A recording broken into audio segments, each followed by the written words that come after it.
Yeah, so I just, I got back to it in 22. I signed with Calgary or whatever the case may be. They basically didn't want to pay me what I asked for, and I didn't ask for much too. And you got to remember too. Okay. You got to remember too, I got a family. Like, I bought a house during the pandemic out here in Arizona. I got 3 kids. I just had my third kid during the season. Like, I got people who depend on me to take care of them, right? So I was just asking for a certain, amount of money. And I'm not one of those guys so I could take my family to Canada. My wife has her own career here, here in the States. My kids was in school. Like, I pretty much settled here in the States, right? So I couldn't just uproot my family and just bring them to Canada, right? And a lot of times teams be wanting to tell you, like, if you got a family, oh, just bring them with you. And I'm like, I'm not in that situation, so I need the money to be able to take care of my family while they home and I'm up there doing what I got to do. So they wasn't trying to give it to me. What happened was I actually called them before, like 3 months before camp, and I told them like, yo, listen, I thought about it. I'm probably not gonna play.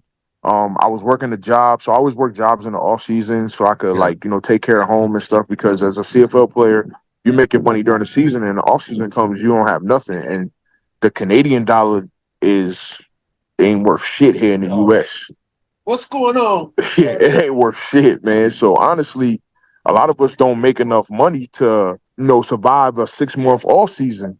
So you got to work a job. You got to find different ways to make bread. So I was working a job. I was making good money. I was making more money than I actually was playing.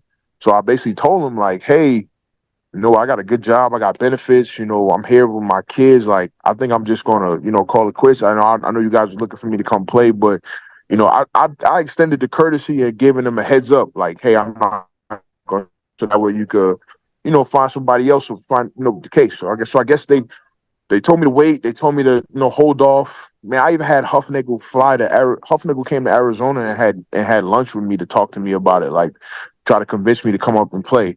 All the time, oh, you signed the contract, and I'm like, so what? You can cut me whenever you feel like it, and I don't make any money. So why is it as a player I can't decide that I don't want to play just because I signed the contract? You know what I'm saying? So I think they had a little bit of animosity towards me for that. And then when I showed up to camp late because I had, pre-planned my daughter's birthday party. My daughter's birthday was Mother's Day weekend. I wanted to make sure I was here for my family, for my wife and my daughter, because they birthday, Mother's Day and my daughter's birthday is that same weekend. So I just, I told the coaches like, hey, listen, I'm not gonna show up to camp on time because I got pre-stuff planned. I got to be here for my family.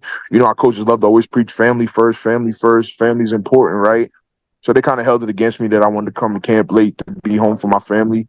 And then when I showed up to camp, they was telling me I had to compete for my spot. And I'm like, I was an What? all-star last year for you. Yeah, I was an all-star last year for you. Why do I have to compete for my spot? So, yeah, man, like it was a lot of BS, bro. It was a lot of BS. So they basically made it seem like I wasn't secure. My spot wasn't guaranteed. I had to work hard for it. They would say little dumb stuff to me like, oh, we feel like you play better with a chip on your shoulder. I'm like, bro, I'm a 6-year vet. I'm already proven. Like, why do you got to keep constantly making me feel like I got to prove myself to y'all to be here type of shit? So, yeah, I wasn't with the shits. I wasn't going to give them what they wanted because they wasn't trying to give me what I wanted.